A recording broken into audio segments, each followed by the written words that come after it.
Hello, everybody.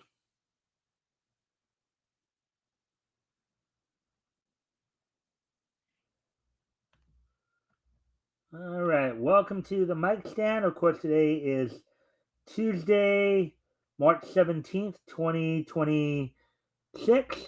So happy St. Patrick's Day for those who celebrate that. We're going, of course, we're going to give it a few minutes before we get started.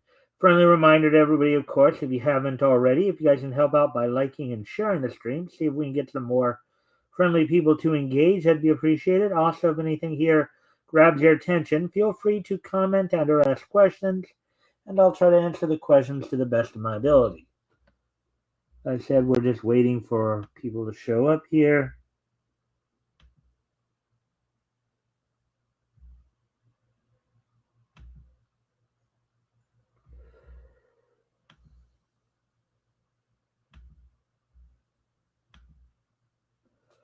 Anyways.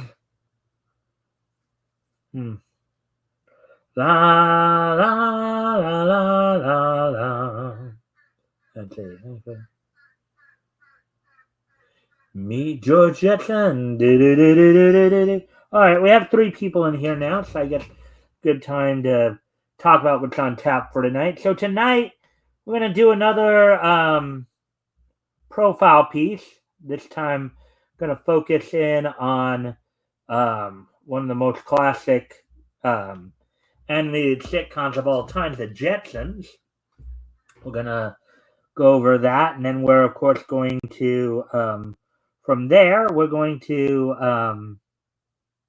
after that we'll get caught up on all the latest in pro wrestling, look back to last night's Monday Night Raw, look ahead to tonight's NXT, and then of course wrap things up with this day in each history. So anyways, since I got all that out of the way, let me just check one last thing here, and okay.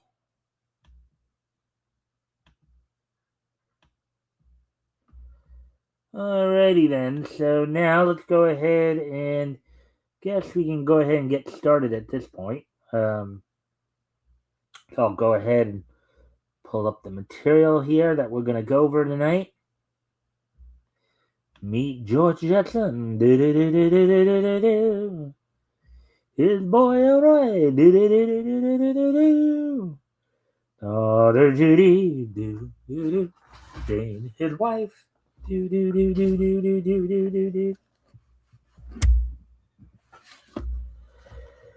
Alright, so anyways.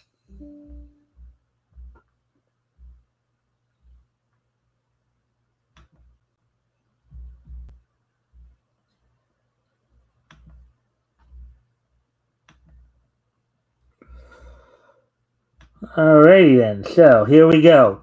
The Jetsons. So let's at least take a look at the. So the Jetsons, genre animated sitcom, comic science fiction, created by William Hanna and Joseph Barbera, directed by William Hanna and Joseph Barbera from '62 to '63, and then in the revamp in 1980s, of course, for, Arthur Davis, Oscar Defoe, Carl Ivano, Rudy Zamora, Alan Zaslov, all did in '85 and '87. Paul Summer and Charlie Downs, starring the voices, of course, of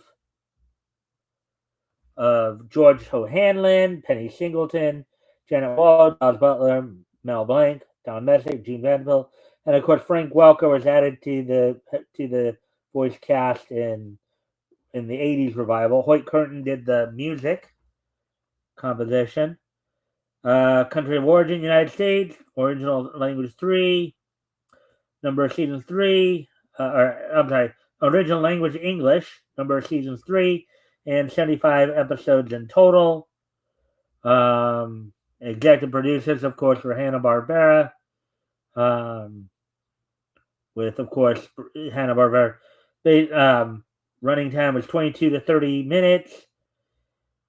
Aired originally on ABC in September 23rd, 1962 to March 17, 1963, and then in syndication from September 16, 1985 to November 12th, 1987. All right, so let's go ahead and I'll probably go up to about 35 minutes tonight. Actually, before we do continue, I do need to go off camera here for a quick moment. I'll be right back.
All right, so we're back now. So let's get into.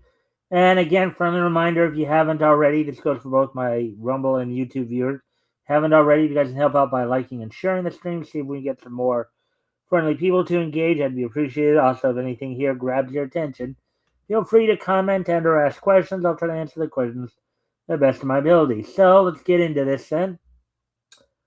So, The Jetsons is an American animated sitcom produced by Hanna-Barbera Productions. It originally aired in prime time from September 23rd, 1962 to March 17th, 1963 on ABC.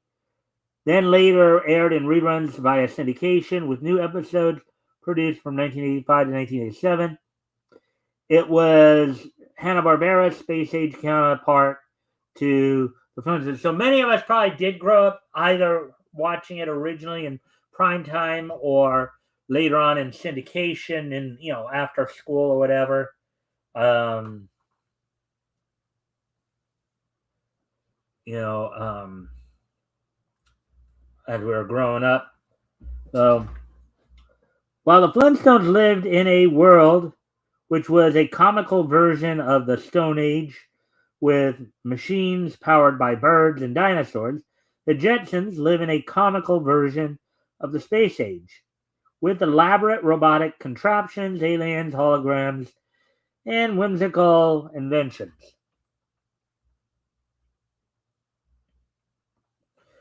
The original had 24 episodes and aired on Sunday nights on ABC, beginning on September 23rd, 1962, with primetime reruns continuing through September 22nd, 1963. It debuted as the first program in broadcast in color on ABC.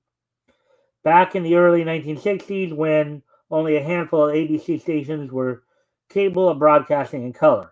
In contrast, the Flintstones, while always produced in color, was broadcast in black and white for its first 2 seasons.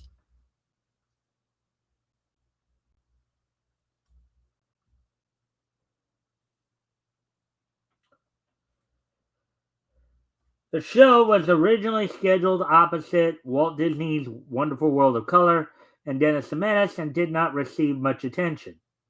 Due to poor ratings, it was canceled after its first season, but was moved to Saturday mornings, where it went on to be very successful. Following its primetime run, the show aired on Saturday mornings for decades, starting on ABC from 1963 for the 1963-1964 season, then on CBS and NBC. New episodes were produced for syndication from 1985 to 1987. Of course, the 85 to 87, that was and that's probably when Frank Welker was added, of course, to provide the voice of Orbity, the little springy alien that had suction cup for feet, would hang from the roof, and would change colors according to to how he was feeling or what his mood generally was. So, no further specials or episodes of the show were produced after 1989, as the majority of the core cast, George O'Hanlon, Mel Blanc, and Dawes Butler, had died in 1988, 1989. Yeah, George O'Hanlon, who of course did the voice of George. Mel Blanc, who is the voice of, I think, let's see. Mel Blanc, I think, might have been Mr. Spacely, and then Dawes Butler was doing Elroy, I believe. The 1990 film Jetsons the Movie served as the series finale to the television show, though it failed to achieve critical and commercial success.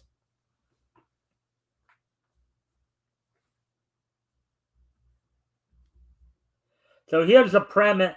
Here's the premise of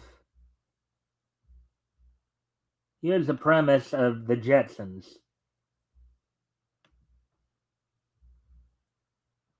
Here's the premise of the Jetsons. In the space age, the Jetsons are a family residing in Orbit City. The city's architecture is rendered in a Googie style, and all homes and businesses are raised high above the ground on adjustable columns to avoid pollutions from below.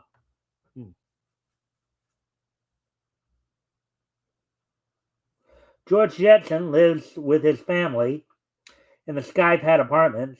His wife, Jane, is a homemaker. Their teenage daughter, Judy, attends Orbit High School, and their son, Elroy, attends Little Dipper School. Housekeeping is performed by a robot maid named Rosie, who handles chores not otherwise rendered trivial by the home's numerous push-button space-age envisioned conveniences. Basically, yeah, that was one of the things about in fact, George would work 4 hours a day pushing buttons all day. Ow, my finger, my button pushing finger hurts. There are a lot of people today who wouldn't mind having a job like that, but I digress.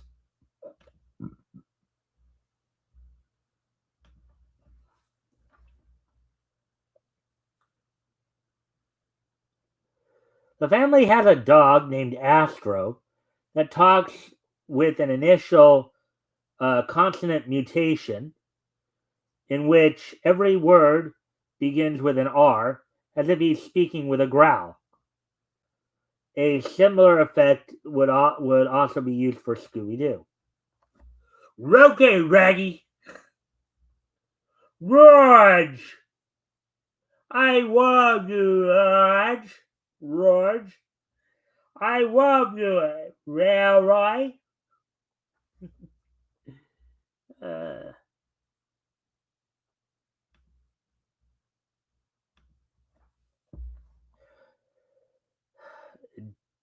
George Jetson's work week consists of an hour a day, 2 days a week. His boss is Cosmo Spacely, the bombastic owner of Spacely Space Rockets.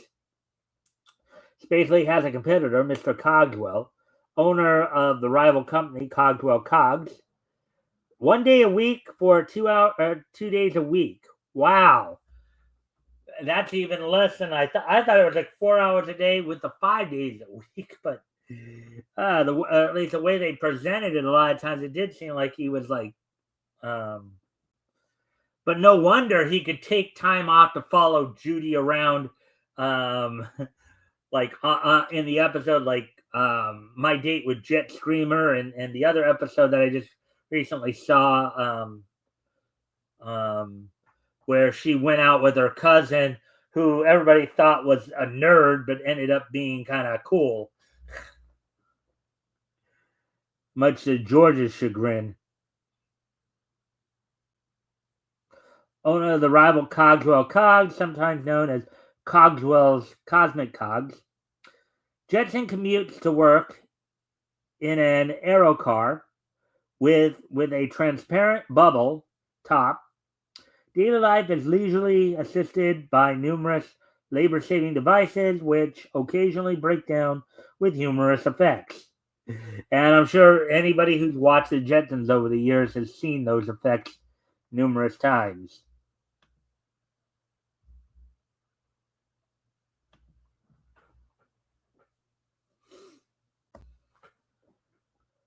Let's see. Despite this, everyone complains of exhausting hard labor and difficulties living with the remaining inconveniences. Again, I think most people would love to live in the world of the Jetsons. uh,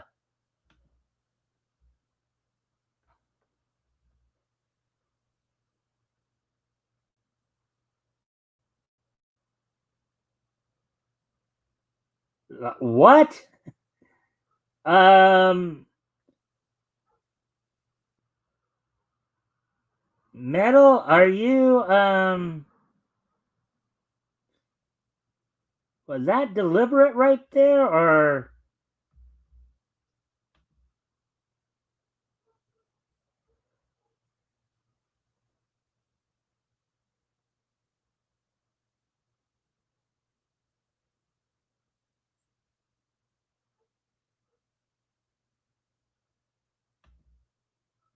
oh, I see. Okay. That's Irish for Happy St. Patty's Day, everyone. Okay. Yeah, kind of like what? I don't. I do have the. I'm thinking for a moment there. I do have the English language thing on, right? Oh, you threw me off there, my friend. Anyways, um, so as we continue on with this little profile piece, then so of course we'll skip past the characters and voice cast and all that. Let's see, there's some more production. Maybe we'll come back if there's time. We'll come back and look over like the characters and all that, and voice cast and all that. Um, we get back, we get back to that. So think about it. So production. The first season for the series was produced and directed by William Hanna and Joseph Barbera. When Warner Brothers Cartoons closed in May 1961, several of its animators, including Jerry Chiniquy and Ken Harris, joined Hanna-Barbera's to work on the first season.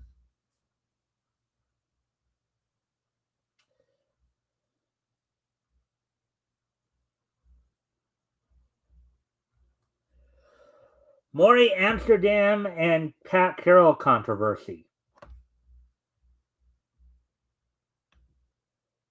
Let's see what this is all about. I read a bit about this earlier. In 1963, Maury Amsterdam and Pat Carroll each filed $12,000 suits against Hanna-Barbera for breach of contract, claiming they had been cast and signed to the roles of George Jetson and Jane Jetson, respectively. Although their contract stipulated they would be paid US $500 an episode, with a guarantee of 24 episodes, i.e., a full season, in parentheses, there, of work. They recorded only one episode before being replaced. Several sources claim the change had occurred as a result of sponsor conflict between Amsterdam's commitment to the Dick Van Dyke Show and Carroll's to Make Room for Daddy. The case had been closed by early 1965. In a 2013 interview, Pat Carroll indicated that the court had ruled in favor of Hanna-Barbera.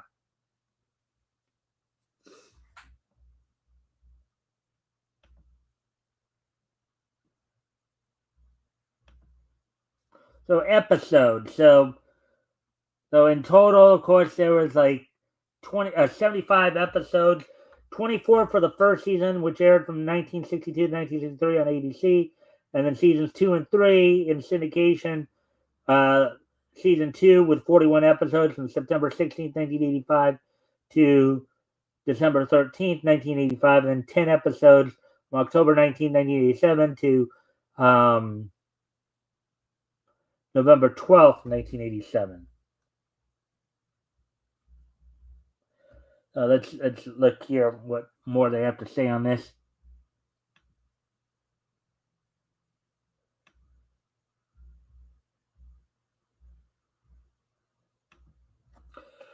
The Jetsons originally, well, they say original, but I think that should be originally, aired on primetime on ABC. It was a commercial failure in its first season and was negatively reviewed, according to Bob Hathcock. Reruns were aired on CBS in 1963 and NBC from 1964 to 1967. It was brought back to NBC's schedule in 1971 and ongoing when 41 new episodes were ordered. In 1984, Hanna-Barbera began producing new episodes specifically for syndication. By September 1985, the 24 episodes from the first season were combined with 41 new episodes and began airing in morning and late afternoon time slots in 80 U.S. media markets, including the 30 largest.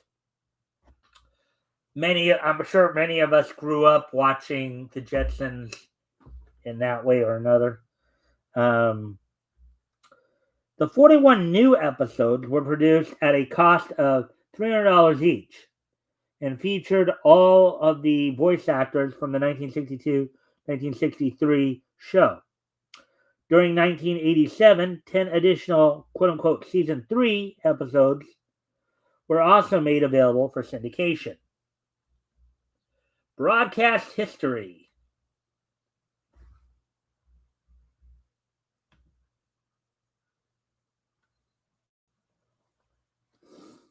So the broadcast history of the Jetsons here. Following its primetime cancellation, ABC placed reruns of the Jetsons on its Saturday morning schedule for the 1963-1964 season.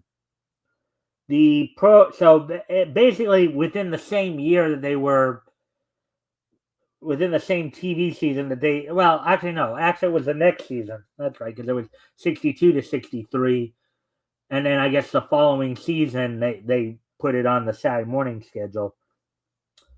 The program would spend the next 2 decades on Saturday mornings, with subsequent runs on CBS from 64 to 65 and 69 to 71, and NBC from 65 to 67, 71 to 76, 79 to 81, and 82 to 83. The Jetsons began airing in syndication in September of 1976, and these runs continued after the program returned to NBC's Saturday morning program in I guess in late 79. So they went from 71 to 76 on NBC, then went into syndication that September, and for the next 3 years would continue and then get put back on Saturday mornings. Along with fellow Hanna-Barbera production Johnny Quest and Warner Brothers Looney Tunes shorts, The Jetsons is one of the few series to have aired on each of the big 3 television networks in the United States. And in case you don't know what they mean by the big 3 television networks, that's ABC, CBS, and NBC. For those who may not know what those are. But I would imagine most people do, in fact, know what those are, but I'll tell you anyways.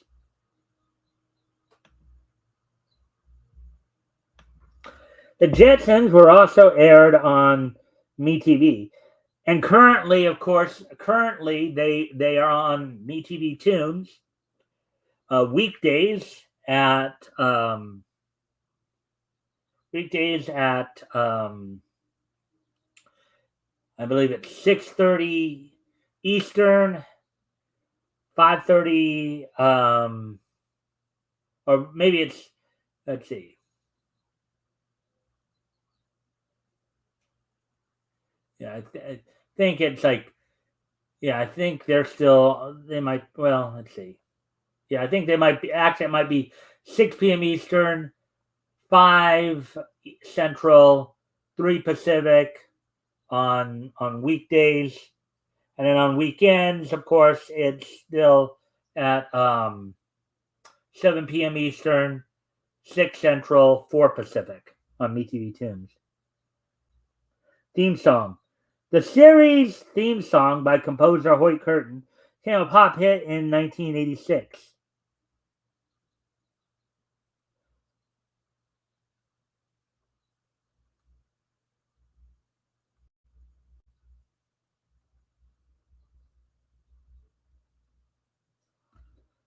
Let's see, science fiction themes. Yeah, I guess we'll continue with that.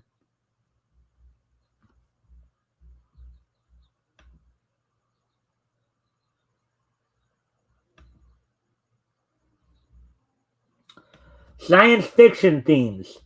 Animation historian Christopher P.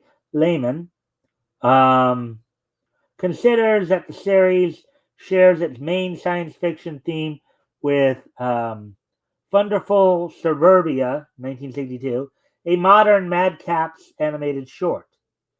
Both feature people involved in space colonization. However, there is a key difference in the nature of the colonization. In Wonderful Suburbia, humans colonize outer space in order to escape the problems of planet Earth, while the Jetsons live in a place where space colonization is already established. Life in outer space is depicted as a fact of life, and the reasons behind humanity's takeover of outer space are never explained.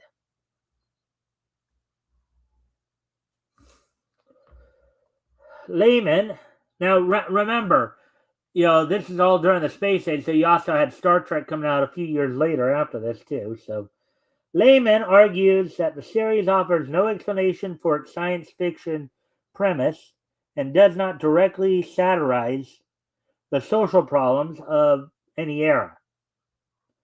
The setting is combined with standard sitcom elements, which serve as the series' main focus.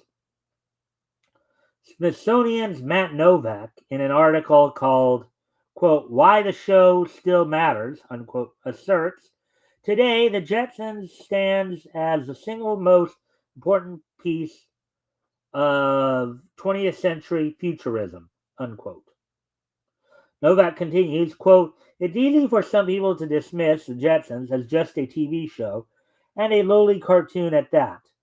But this little show, for better and for worse, has had a profound impact on the way Americans think and talk about the future.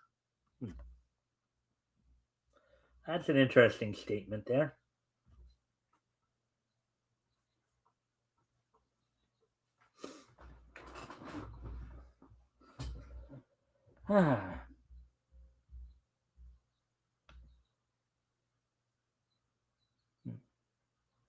So I think I'll hit the reception part here, and then we'll be done with this. As I said earlier, I was going to try to go with this article about the 35 minute mark. We're almost at the 30-minute mark now, so I think I'll hit the reception mark here, and then we'll just move on to the wrestling wrap up. So, anyways, after the announcement of the fall 1962 reception. After the announcement of the fall 1962 network television schedule, Time magazine characterized the Jetsons as one of several new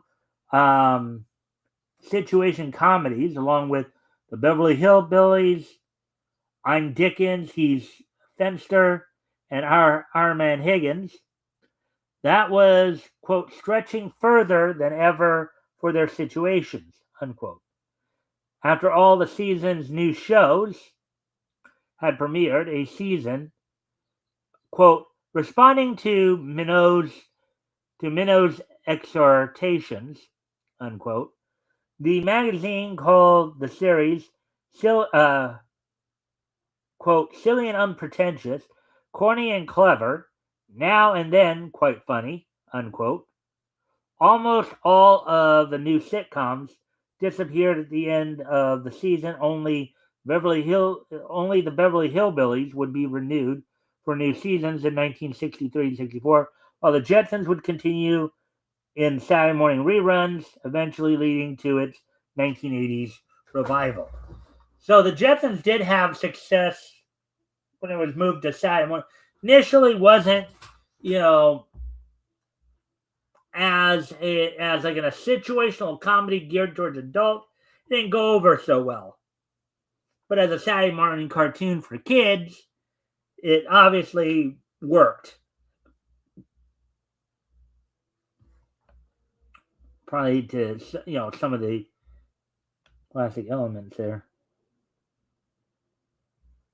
Again, feel free to comment and or ask questions if anything here grabs your attention, guys. 30 years later, Time wrote, quote, in an age of working mothers, um, single parents, and gay matrimony, same-sex marriage, quote unquote, George Jetson and his clan already seem quaint even to the baby boomers who grew up with them. In contrast, economist Jeffrey A. Tucker wrote in 2011, The Jetsons is, quote, distinguished in science fiction lore by the fact that it is a rare attempt in this genre that actually succeeds in predicting the future, um, unquote. Apart from flying cars, which are as yet unfeasible in the real world, parentheses, quote, a lot of fun until that first accident occurs, unquote. Yeah, a mid-flight collision and probably isn't isn't going to be fun considering you go. Pew, boom.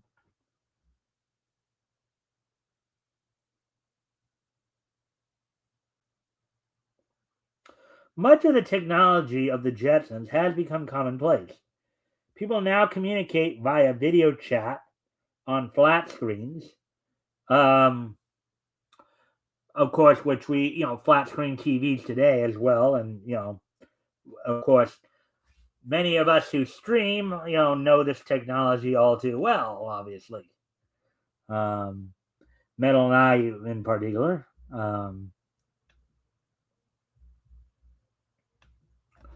Let's see.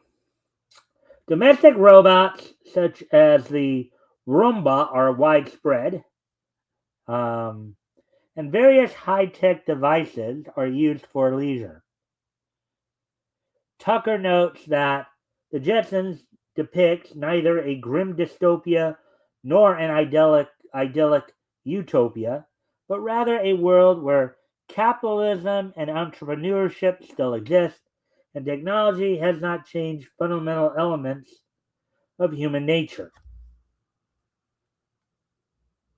In 2017, Devon Maloney from The Verge described the show as a quote unquote bone chilling dystopia, stating how a reboot comic book revealed that an environmental apocalypse caused humans to seek refuge in aerial cities.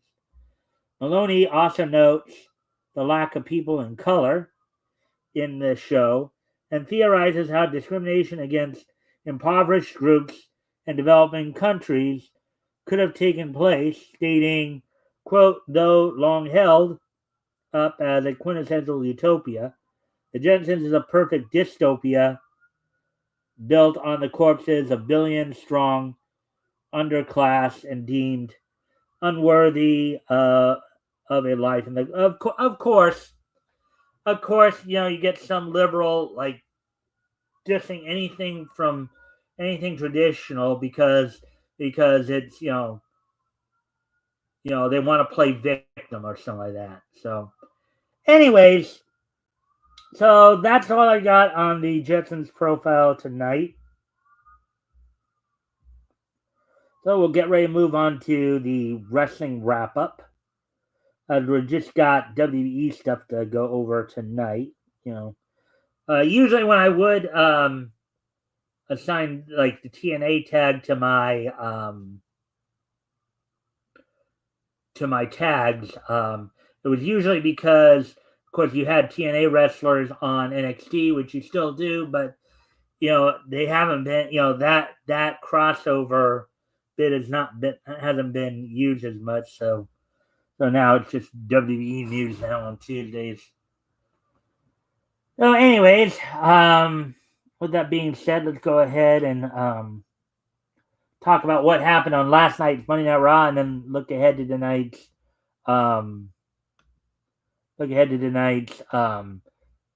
NXT. So, crud. All right, we may have to wait a few minutes here because um,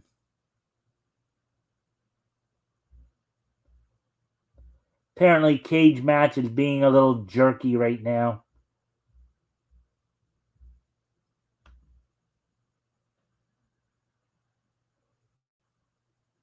So it's a little bit harder to go over the results there. So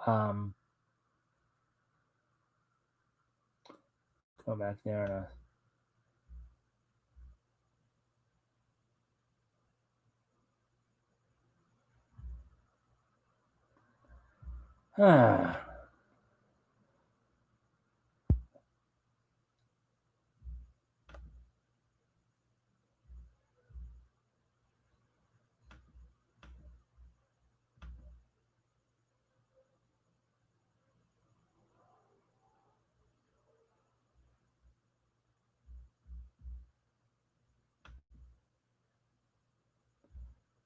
I'll check my own.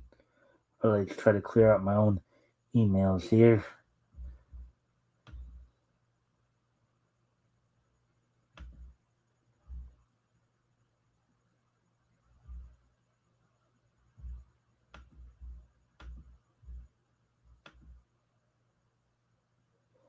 Yeah, the thing is, everything's kind of slowing down for me right now a little bit, just because I think due in part to the fact that it's like 100. It was 100 degrees just before my show right now.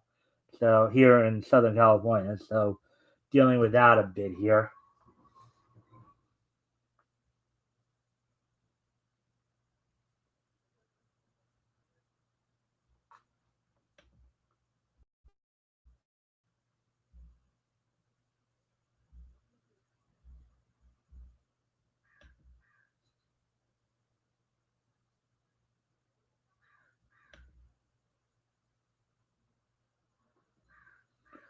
Anyways,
Alrighty then, so.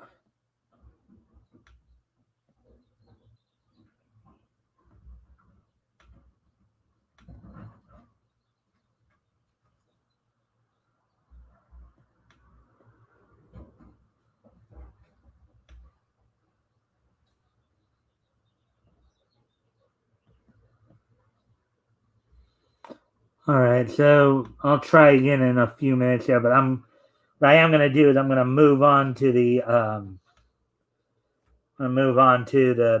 this day in each history. Then we'll try to go back and see if I can get the results up so I can look at all that. But cage match right now is, of course, they decide that now is the time to do maintenance on their site. So.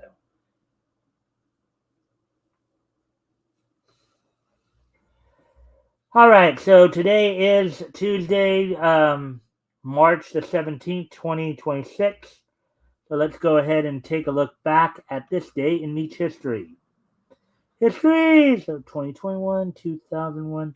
Oh, actually, might even be able to. Actually, I think I just figured out a way to get around that issue because I actually did have it actually up. So, anyways. All right, so first off, we're going to head back 30 years ago today. On this date, 30 years ago today, back in 1996. On this date in 1996, 30 years ago today,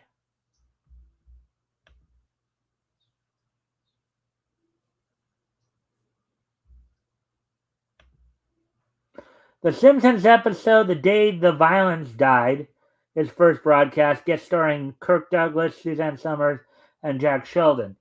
In this episode, this is an episode where supposedly the original creator of Itchy resurfaces, basically sues Itchy and Scratchy Studios, and wins, and basically ends up bankrupting the studio, and the show ending, the show coming to an end, basically, and then Bart and Lisa trying to save it. So that happened. So the Simpsons episode, The Day the Violence Died, premiered on Fox on this date 30 years ago.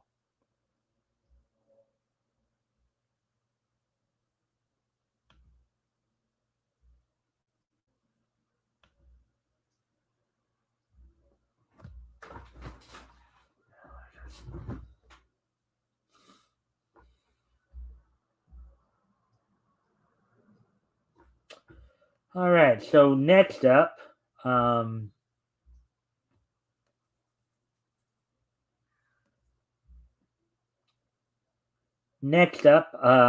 this date 25 years ago today, back in 2001,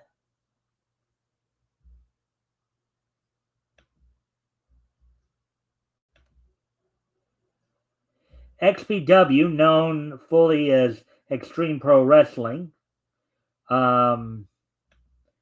held its the night XPW stood still on this date 25 years ago today, from Patriot Hall in Van Nuys, California.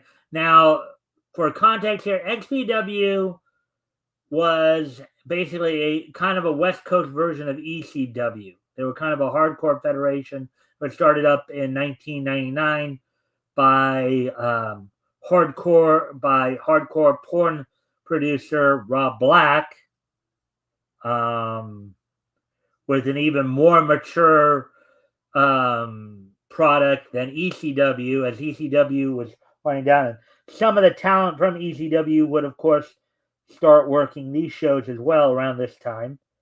The main event of the show saw the Messiah and Vic Grimes defeat New Jack and Supreme in a tag team match. Of course, New Jack and Vic Grimes of ECW fame. Also, the Messiah, some of you might remember from America's Most Wanted story, where wrestlers were actually featured on the show.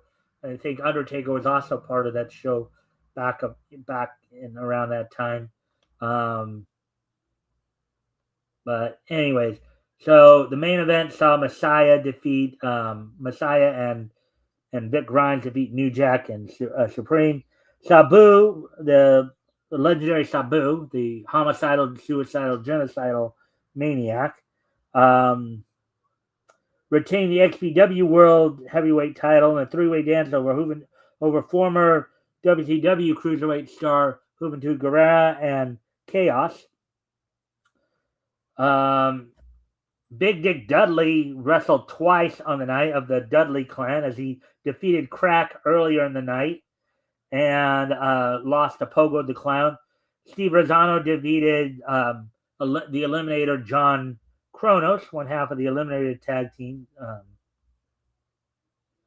So that was pretty much that.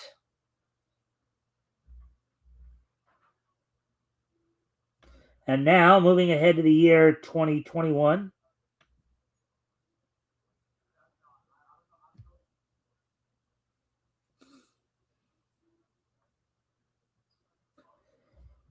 In the year 2021,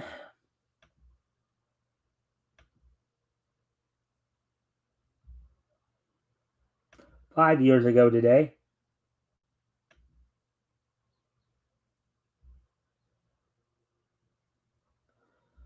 on this date, 5 years ago today,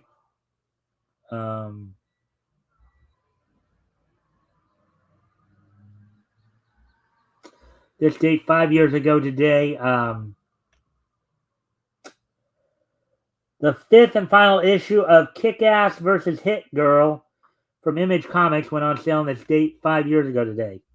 The fifth and final issue of Kick-Ass versus Hit Girl went on sale on this date 5 years ago. Let me one more time try something here to see if I can't get the wrestling wrap-up taken care of here. Let's clear these two out. And of course now I've got to start remembering with this heat to probably make some adjustments in terms of how I do all this.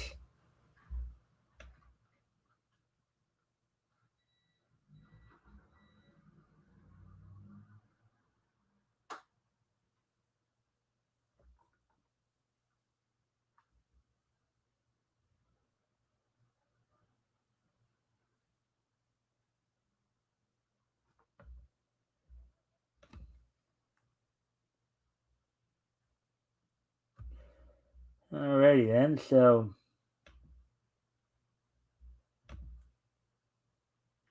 all right, so on last night's Monday Night Raw, the show opened up with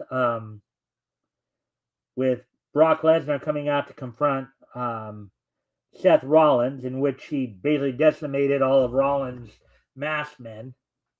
As Rollins still not medically cleared for any physical contact as of yet. Then coming out to make the save as after Lesnar had cleared the ring of all the other guys, he was getting ready to go after Rollins. Here comes Obafemi out to confront Lesnar, in which he delivered, in which Obafemi came out and delivered his version of the pop-up powerbomb. He calls the fall from grace on Lesnar, essentially cementing their upcoming match at WrestleMania. Now, we did find out some news today where, now last week it was reported that apparently Brock Lesnar had claimed in an interview that he did not want to lose before he did not want to lose or do business, as it were, before he before he decided to officially retire. It was confirmed that he did not say that. He did not say that, so that's why it looks like that's why this match will be moving forward. Then the first match of the evening on Raw saw in a battle of El Grande Americanos, the new El Grande Americano defeated the original El Grande Americano when I believe it was Rayo Americano came in, put a piece of metal in the newer El Grande's mask, while the ref was distracted, and then when the original El Grande Americano went for a headbutt, diving headbutt, he basically was knocked out by the metal in the mask. Then AJ Lee successfully retained the Women's Intercontinental title over Bayley in 10 minutes 40 seconds. After the match, of course, Becky Lynch came out and attacked AJ Lee, with the two women having to be separated. Penta successfully retained the Intercontinental title against Dragon Lee. Natty defeated Maxine Dupree in 4 minutes 18 seconds. And then in the main event, the non-title match, Women's World Champion Stephanie Vaquer defeated Raquel Rodriguez in 10 minutes 10 seconds, which Io Sky and Liv Morgan also got involved in the match. And the show ended with a segment between CM Punk and Roman Reigns, in which they were again having a little promo battle in their build-up towards WrestleMania, which some people thought was maybe a little underwhelming. With, I guess, the one clear shot across the bow, as it were, with Roman calling CM Punk old.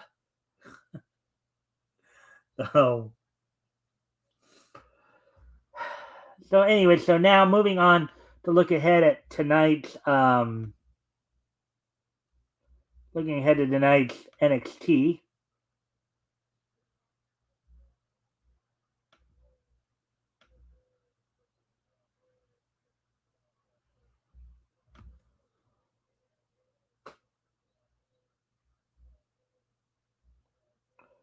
On tonight's NXT, as soon as and it apparently is the Booker T Appreciation Night, as this week they're holding the NXT show live from 713 Music Hall in Houston, Texas. Scheduled for tonight's show include, in the 6-man tag action, the Vanity Project of Evolved champion Jackson Drake teaming with NXT tag champions Brad Baylor and Ricky Smokes, taking on Los Americanos of El Grande Americano, Bravo, and Rayo Americano. In a semi-final match in a tournament to see who will determine the number one contenders to the WNXT titles, tag team titles. Former champs Hank and Tank of Tank Ledger and Hank Walker will be taking on the team of the Birthright of Charlie Dempsey, the son of William Regal, and Lexis King, the son of Brian Pillman. Then the WWE Women's Speed title match will be taking place, as Fallon Henley of Fatal Influence will be answering the challenge of Ren Sinclair. In a steel cage match for the Women's North American title match, Tatum Paxley defends against Izzy Dame. This is, of course, the contractual Izzy Dame's contractual rematch. And in a triple threat match for the WNXT Women's title, JC Jane will be defending the title against Zarya and Sol Ruca. All right, so that's all we got for the wrestling wrap-up tonight. With that, I thank everybody for being here tonight. I hope everybody enjoyed the show. Of course, we'll be back here with more Niche News tomorrow. Also, Also, this Sunday I'll be joined by Sabrina from Devil Flyer Momentum, as we'll be taking another trip down comic history lane, looking back to comics that went on sale in August of 1940.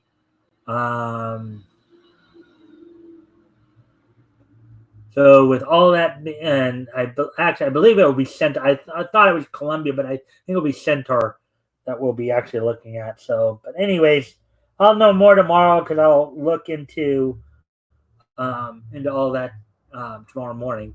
But with that being said, I thank everybody for being here, and I hope to see everybody back here tomorrow. Bye.